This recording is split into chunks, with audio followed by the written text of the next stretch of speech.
So now, without any further ado, Shurjo and Narayani are here to share with us. We are so blessed. It's been a little over a year since we've seen you, and so much has happened. So we Yeah. are looking forward to catching up and hearing and sharing with you today. So we will hand it over to you now. Thank you for joining us. Thank you so much. Thank you so Jai much. Guru, everyone. Lovely to be back. It doesn't feel like a year, but it's truly been a year. Before we begin, I'd like to say a few things. First and foremost, thank you so much for those beautiful prayers for India.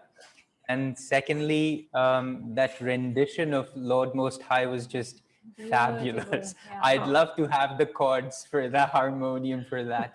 It was just very, very just moving. So thank you for that as well. And of course, Supriya, if you don't mind, I'm going to add your grandson with our healing angels here in India that are praying for others.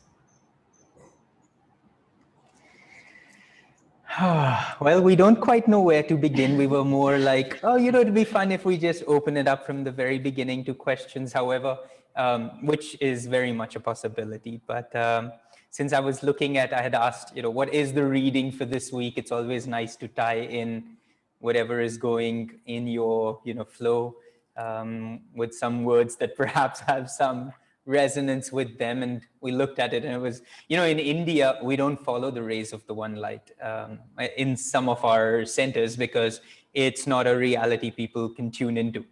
The idea of the Bible and the Gita coming together. So you have to really build up to them. So a lot of us have we don't quite know the readings as well as we used to before, but it was a beautiful one, of course, on right action.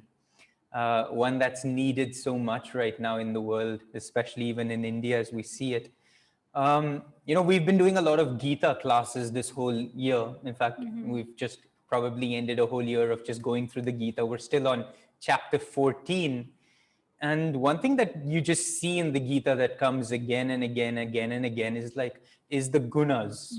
This concept of the gunas, which is you've got the entire universe is permeated and is sustained by the balance of these three gunas. And in some people, sattva is high, and some people rajas, and some people tamas. And of course, we know all these things, but you just see Krishna kind of hammering it in there. And sometimes it feels like, all right, you've said the same thing before. You've told us these are the gunas. You've told us what they mean, but he just keeps bringing it back again and again, trying to really help us tune into that directional flow. And as we've been talking to our Sangha here, especially from the perspective of right action, because that's such a common question, isn't it? What should I be doing, like Martha and Mary? Should I be getting really in there? Should I be quiet all the time? Should I be in seclusion, or should I be talking? Should I give to people, or should I first receive? And, everybody's just in this quandary somehow all the time. And as we've been tuning into the Gita, it's just right in there with the gunas, Krishna is really giving us the key to how right action works, because all right action is lifting us up from one vibration to the next. So, if in any moment you're expressing tamas, a more darkening guna, and if any moment you're feeling a little low, the right action is going to be to move. It's not going to be to, sit even more and meditate even more when the energy is already down. It's going to be let's lift that up. If you're already restless, then it's okay, now let's try to direct and focus that energy. And as Master put it, the entire caste system in India, which is fun in India, you have to you're teaching the teachings back to all of them, and they're not happy about it. You mentioned the caste system, and it's this really touchy subject, and everybody's oh no, not the caste system.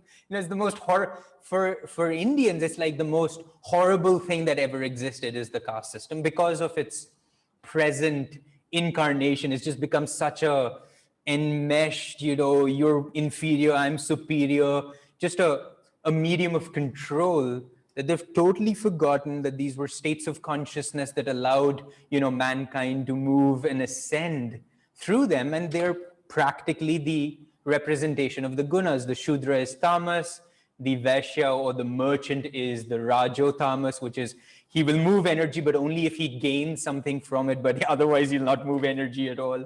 And then you've got the Kshatriya, which is the Rajo Sattva, where he'll move energy for a greater good. But, but he's still caught up in I'm the doer, and he still feels that I'm saving these people, and I'm the protector, and I'm the warrior, and I'm the king. And then, of course, you've got the Brahman, which is all is God, all is Brahman. And that's the Sattva vibration. And we're just, we're always trying to help our people kind of tune into that, because it's just such a clear way to look at life. Because right action's so confusing. But if you just are, honest enough, say, right now I'm kind of in my Shudra mentality in this moment. So I'm not going to be able to jump to Kshatriya. I'm not going to be able to jump to Brahmin, but I could do something that I'll gain from. I could be a merchant. And then once I'm a merchant, then perhaps I could be a warrior. And once I'm a warrior, then perhaps I could be something more, a saint. And it really relaxes everybody a lot when you share it in that way. And I'm sure all of you, have been tuning into this for far more than we have in India.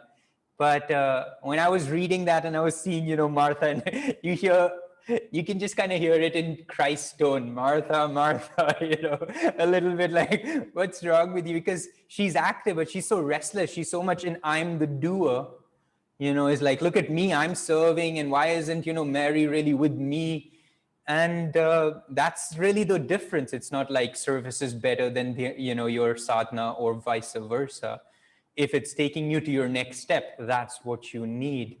And I don't know, it just struck me as I was reading. I said that would be a nice way to constantly reinforce what we're trying to do. And in India, especially, we're seeing, I don't know if it's the Dwapara Yuga, but you've just got so much Vaishya quality everywhere. The politicians are all merchants, and the corporations, of course, are merchants. That's kind of their job, so you can't even be too mad at them. But there they are. It's just like everything, and you've got such a merchant consciousness even in our spiritual practices, even with people who come. That's why, discipleship is such a profound reality that if you don't bring it in, it just becomes very transactional. I want this and I need this. I want more clarity of mind. I want more intuition. I want to have more control over my own feelings. And at the end of the day, sometimes you look at people and it's much more like my, I want this.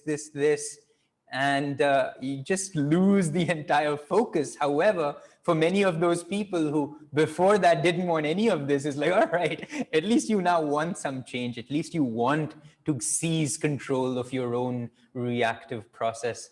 But India is an interesting space right now where spirituality is kind of all over the place, and more so with the advent of being online. We've got a lot of our people, they're listening to our stuff, but then listening to 300 other things, and they're like, yeah, I'm, doing this theta healing here, and I'm trying to, doing this shamanism here, and I'm gonna go and you're just like, whoa, what are you trying to achieve here? Oh, I'm trying to achieve enlightenment. So if I can just get it from every corner and from every side, it's just gonna, if I can get it through every orifice, I can breathe it in and I can hear it and I can, absorb it through my eyes, then somehow it's gonna manifest. And it's just like, well, let's just slow down. Where are you right now? How restless is this making you? Because that's just what it's doing. And, everybody's just so scattered.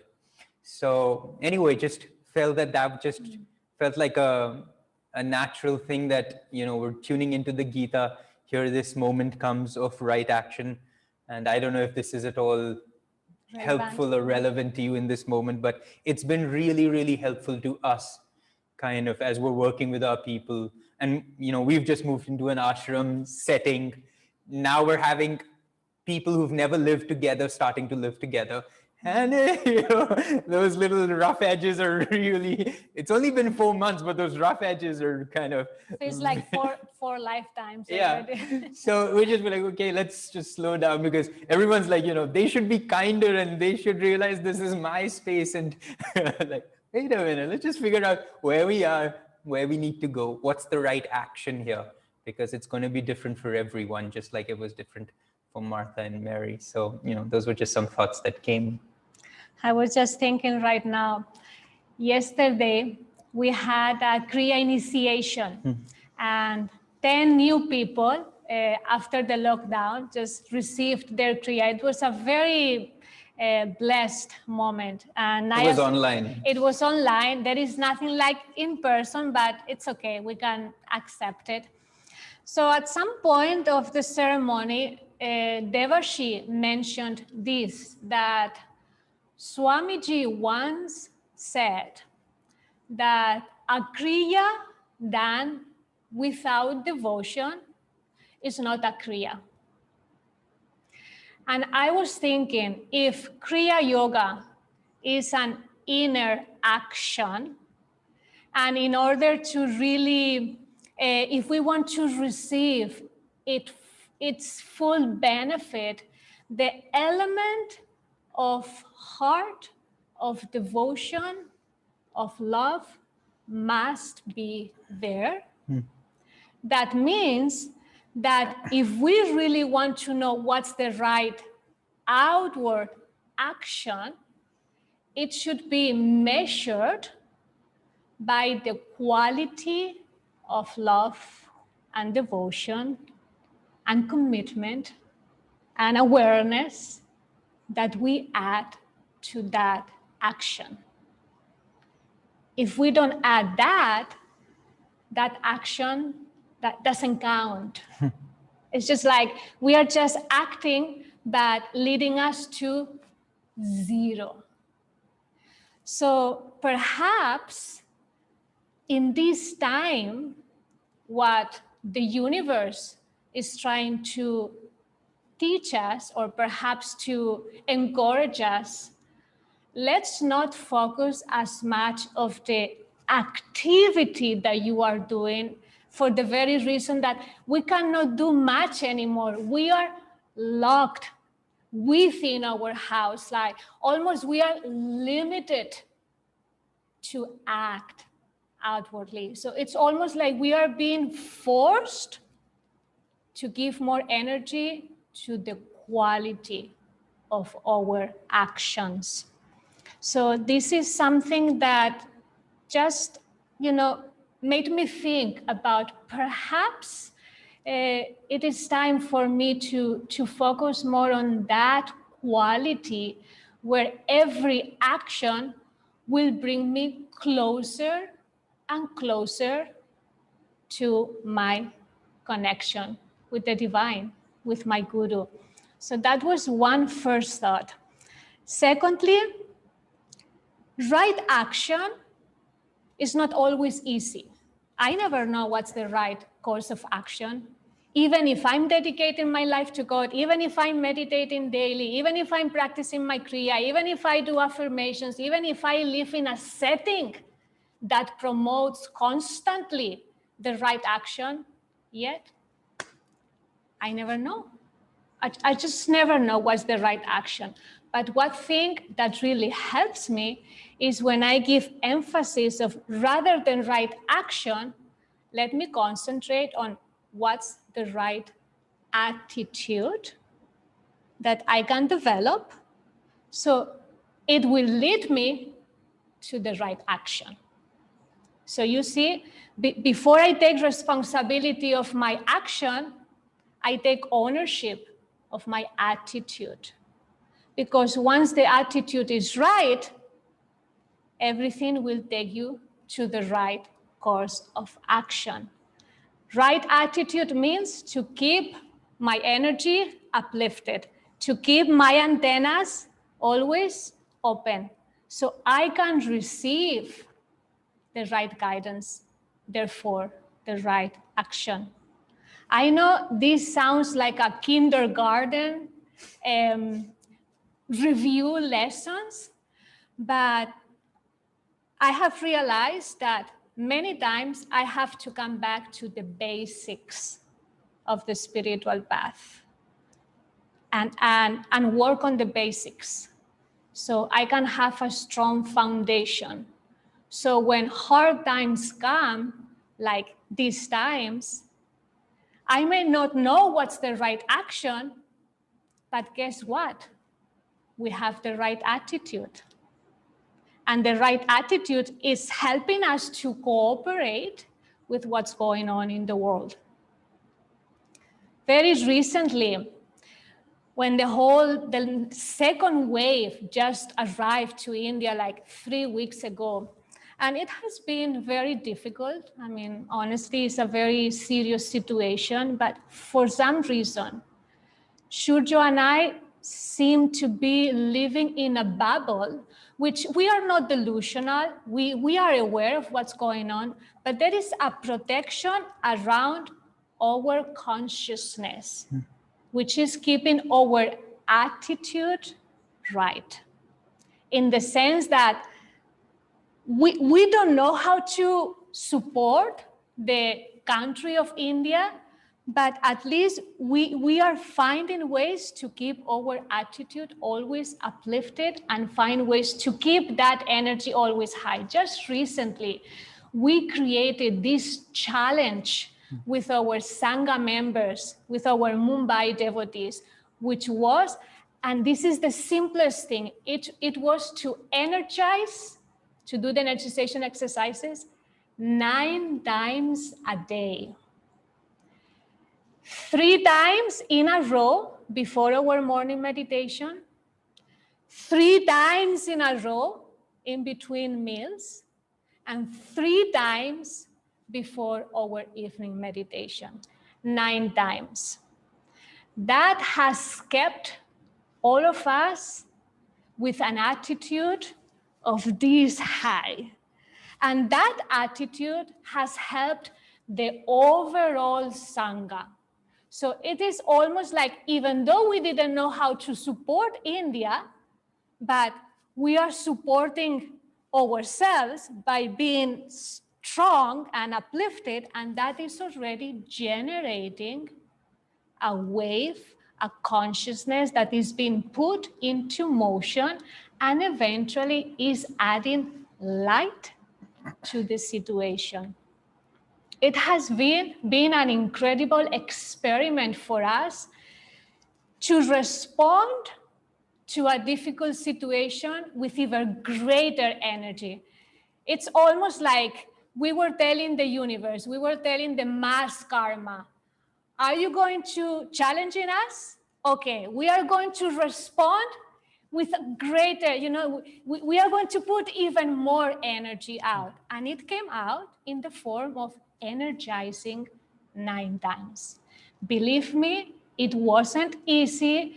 It required a lot of time commitment. The body is not adjusted. You want to do anything else except energizing. And you can already see yourself when the time comes to energize, you just like try to find something else to, find somebody needs me right now. But it has been really a wonderful experiment for us, not to concentrate so much of what we are doing, outwardly, but how we can keep our attitude untouched. Master said, those who love God will be protected. He didn't mean to be protected physically, taking them from one place to the other, meant protected from negativity, protected from the consciousness of fear, protected from restlessness, protect them from doubts. And this is what means for each one of you, each one of us. If we love God, we will be protected from the consciousness of fear. And how we can love God? By developing the right attitude. How do I develop the right attitude? By doing every tiny thing with love.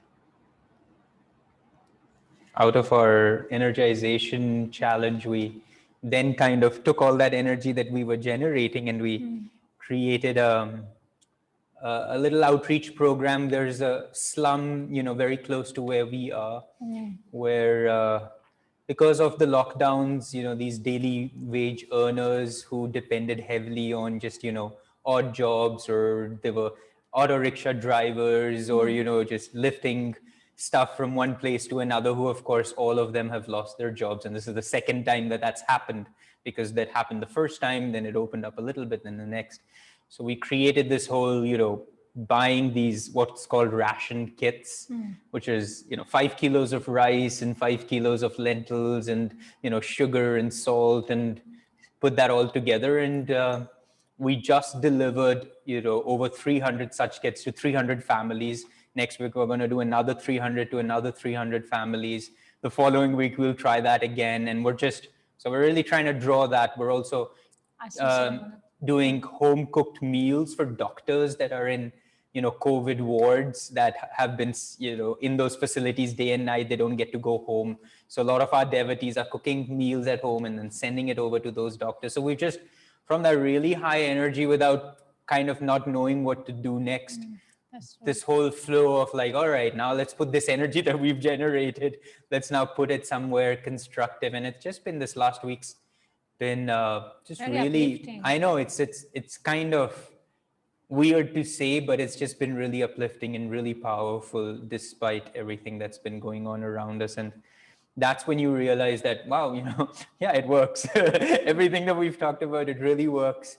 And as Narayani said, it's not the high philosophy that works. It's just that the doing of that works. And then the philosophy truly just doesn't matter as much anymore. So it's been really fun. It's been really inspiring. The whole Sangha has come together. We are much more united. I don't know if you have heard this, but another challenge was for all our Kriya bands in our Sangha to dedicate all our Kriyas for India and for the COVID patients and for what's happening. So, suddenly, the group sadhana increased so much. Like everyone was there every morning in our Zoom meetings at 7 a.m., energizing 3 times, and then all of us, offering our Kriyas to India. It has really created a very powerful vortex of energy here in Mumbai, even though we are totally in different locations, but you can feel the magnetism of the work has increased just because we have come together and added, like that attunement ceremony that Swamiji created, every drop do make the sea, and this is what's happening right now. If we start coming together, I think that's what make the masters, the proudest when they see those are my disciples down like, there. When they see that in moments of need we really come together, and that's the only thing we can do, because we don't know what else to do, but let's come together, like a real family who wants to support each other. And I think right now we are seeing, as Shurjo was saying, not the philosophy of the teachings, but the principles to be put into practice. And I feel very proud of how even our new disciples, newer Kriya bands are just benefiting from seeing the potential that the life of a Kriya yogi can offer, which has nothing to do really to your own salvation and your own evolution. It has to do, like, once you have Kriya, you actually have the power to uplift the world. And this is kind of, very revealing for all of us. And just wonderful times in Mumbai. We don't know what else to say. It's just, I wouldn't like to be anywhere else. I love to be right now in India.